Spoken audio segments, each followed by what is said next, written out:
Welcome to all the aspirants. நாம இன்னைக்கு 15 மற்றும் 16 செப்டம்பர் கரண்ட் அஃபேர்ஸ பார்க்க போறோம். செஷனுக்குள்ள போற முன்னாடி நேற்றுக்கான ஜிகே கொஸ்டின் பார்த்துடலாம். கனகூர் மற்றும் பனிகாரி எந்த மாநிலத்தின் நடனம்? ராஜஸ்தான். யாக்ஷம் மற்றும் சூஃபாத் எந்த மாநிலத்தின் நடனம்? சிக்கிம். லம்பாடி மற்றும் தொழு பொம்மலாத்தா எந்த மாநிலத்தின் நடனம்? தெலுங்கானா. மைமித்தா மற்றும் பிஜு எந்த மாநிலத்தின் நடனம்? திரிபுரா. திரிபுரா மாநிலத்துல இருக்கக்கூடிய பழங்குடியினர் பில், பூட்டியா, சைமல், சக்மா, ஹலாம், காசியா, லூஷாய், மிசல், நம்தேய், மாக், முண்டா மற்றும் ரியாங். தோண்டா கேஷவ் கார்வே 1958 பாரத ரத்னா விருது வாங்கியிருக்காங்க. ராமானுஜாச்சாரியர் விசிஷ்ட அத்வைத்தம் அப்படிங்கிற தத்துவத்தையும் ஸ்ரீ பாஷ்யம் சொல்லக்கூடிய புத்தகத்தை எழுதியிருக்காங்க. குடியரசின் கருத்து சுதந்திரத்தின் கோட்பாடுகள், சமத்துவம் மற்றும் சகோதரத்துவம் அப்படிங்கிற விஷயத்த பிரான்ஸ் நாட்டுல இருந்து நாம எடுத்துக்கிட்டோம். ஐந்தாவது ஐந்தாண்டு திட்டம் 1969 இருந்து 1974 வரைக்கும் நிலுவையில் இருந்துச்சு. இந்த ஐந்தாவது ஐந்தாண்டு திட்டத்துல கர்பி கட்டவோ அப்படிங்கிற ஒரு ஸ்லோகன் நம்ம அறிமுகப்படுத்தினோம். அது மட்டும் இல்லாம 20 புள்ளி திட்டம், இந்திய தேசிய நெடுஞ்சாலை அமைப்பும் இந்த திட்டத்துல அறிமுகமாச்சு. ஜனாதிபதியின் மன்னிப்பு அதிகாரத்தை பிரிவு 72ல சொல்லியிருக்காங்க. ஒலிம்பிக்கில் வெள்ளி பதக்கம் வென்ற முதல் பெண் PV சிந்து. ராமோசி கிளர்ச்சி 1822 சித்தூர் சிங், பிரதாப் சிங், கத்தராயா பட்கர் தலைமையில நடந்துச்சு. மணிப்பூர்ல கொண்டாடக்கூடிய ஒரு சில முக்கியமான பண்டிகை யோஷாங், போராக், ஷாவாங் குட். பக்கிம் சந்திர சட்டபோதி ஆனந்த் மத் மற்றும் தேவி சௌத்ராணி அப்படிங்கிற புத்தகத்தை எழுதியிருக்காங்க. இன்னைக்கான திட்டம் பிரதான் மந்திரி மத்ஸ்ய சம்பத யோஜனா. இந்த திட்டம் 2020ஆம் ஆண்டு மீன்பிடி, கால்நடை பராமரிப்பு மற்றும் பால்வள அமைச்சகத்தால் அறிமுகமாச்சு. அலுவல் மொழிக்கான நாடாளுமன்ற குழுவின் தலைவராக நியமிக்கப்பட்டவர் யார்? அமித்ஷா. போர்ட் பிளேயரின் புதிய பெயர் என்ன? ஸ்ரீ விஜயபுரம். இந்திய கடற்படையால் சமீபத்தில் தொடங்கப்பட்ட 2 கப்பல்கள் யாவை? மால்பே மற்றும் முல்கி. சிவில் அணுசக்திக்கான புரிந்துணர்வு ஒப்பந்தத்தில் இந்தியா எந்த நாட்டுடன் கையெழுத்திட்டது?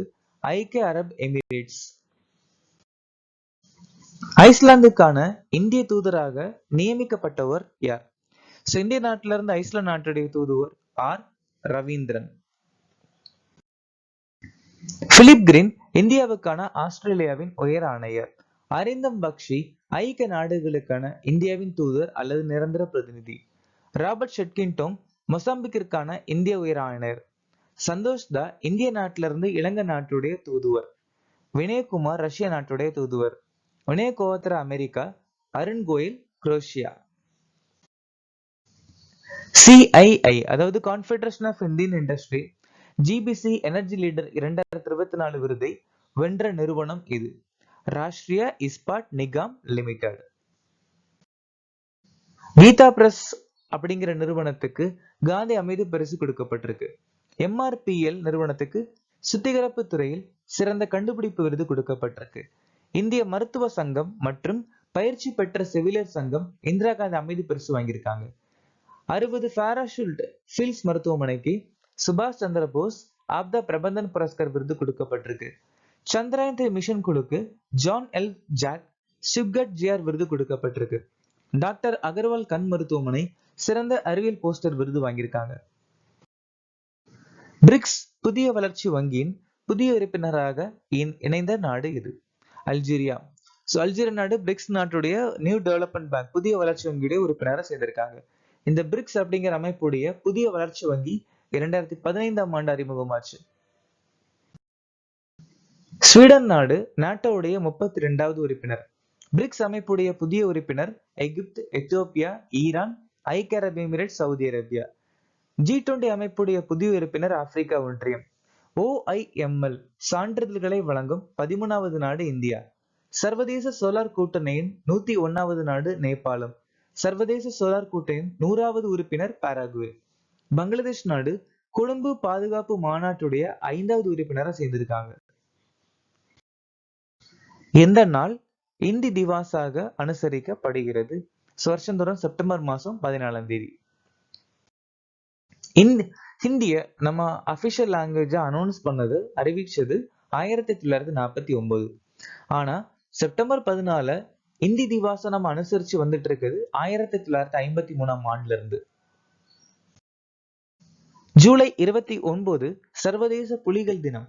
ஆகஸ்ட் 1 தேசிய மலையேறும் நாள். ஆகஸ்ட் 9 உலக பழங்குடியினரின் சர்வதேச தினம். ஆகஸ்ட் 13 உலக உறுப்பு தான தினம். ஆகஸ்ட் 20 சத்பவனா திவாஸ். ஆகஸ்ட் 23 தேசிய விண்வெளி தினம். செப்டம்பர் 8 சர்வதேச எழுத்தறிவு தினம். பிரிக்ஸ் இலக்கிய மன்றம் 2024 நடத்திய நாடு எது? அதாவது பிரிக்ஸ் லிட்ரேச்சர் ஃபாரம் எந்த நாடு நடத்தியிருக்காங்க அப்படின்னா ரஷ்ய நாடு. ரஷ்ய நாட்டுல காசான் அப்படிங்கிற இடத்துலதான் இந்த மாநாடு நடந்துச்சு. இந்த மாநாட்டுடைய மைய கருத்து உலக இலக்கியம், பாரம்பரியம், தேசிய மதிப்புகள் மற்றும் கலாச்சாரங்களின் உரையாடல். ஐக்கிய அரபு எமிரேட்ஸ் 2024 13வது WTO அமைச்சர்கள் கூட்டத்தை நடத்தியிருக்காங்க. அது மட்டும் இல்லாம 2025ஆம் ஆண்டு உலக பாதுகாப்பு காங்கிரஸ் நடத்த போறாங்க. 15வது பிரிக்ஸ் உச்சி மாநாடு தென்னாப்பிரிக்க நாடு போன வருஷம் நடத்தியிருக்காங்க. 43வது ஆசியன் உச்சி மாநாடு போன வருஷம் இந்தோனேஷியா நாடு நடத்தியிருக்காங்க. G20 உச்சி மாநாடு இந்த வருஷம் பிரேசில் நாடு நடத்த முடிச்சிருக்காங்க. G20 உச்சி மாநாடு போன வருஷம் இந்தியா. உலக அரசாங்க உச்சி மாநாடு இந்த வருஷம் துபாய் நடத்தி முடிச்சிருக்காங்க. 50வது G7 உச்சி மாநாடு இந்த வருஷம் இத்தாலி நாடுல நடந்திருக்கு. 57வது ஆசியன் வெளியுறவு அமைச்சர்கள் கூட்டம் 2024 லாவோஸ் அப்படிங்கிற பகுதியில நடந்துச்சு. From oil to lithium, narrating the future of energy என்ற சுயசரிதை எழுதுவர் யார்? குல்தீப் குப்தா. சௌமியா அவஸ்தி மற்றும் ஷர்வனா பருவா இந்தியாவின் அணுக்குரு டைட்டன். பீயூஷ் பாண்டே மனோஜ் பாஜ்பாய் உறுதியான வாழ்க்கை வரலாறு அப்படிங்கிற புத்தகம் எழுதியிருக்காங்க. டிம் வாக்கர் போபால் கைதி. பீம்சிங் இந்தியாவின் 75 மாபெரும் புரட்சியாளர்கள். தருண் சுக் மோடியின் ஆட்சி வெற்றி செழுமைக்கான இந்தியாவின் பாதை மறு வடிவமைத்தல். கல்பனா சங்கர் விஞ்ஞானி தொழில் முனைவோர் பில்லியன் கணக்குக்கான பெண்களுக்கு அதிகாரம் அளித்தல். பின்வரும் புத்தகங்களில் எது சரோஜினி நாயுடுவால் எழுதப்படவில்லை? ஆன்சர் வந்துட்டு ஆன் ஆட்டோபயோகிராஃபி. ஆன் ஆட்டோபயோகிராஃபி அப்படிங்கிற புத்தகம் எழுதினது ஜவஹர்லால் நேரு. அதை தாண்டி தி பேர்ட் ஆஃப் டைம் இது எழுதினது சரோஜினி நாயுடு.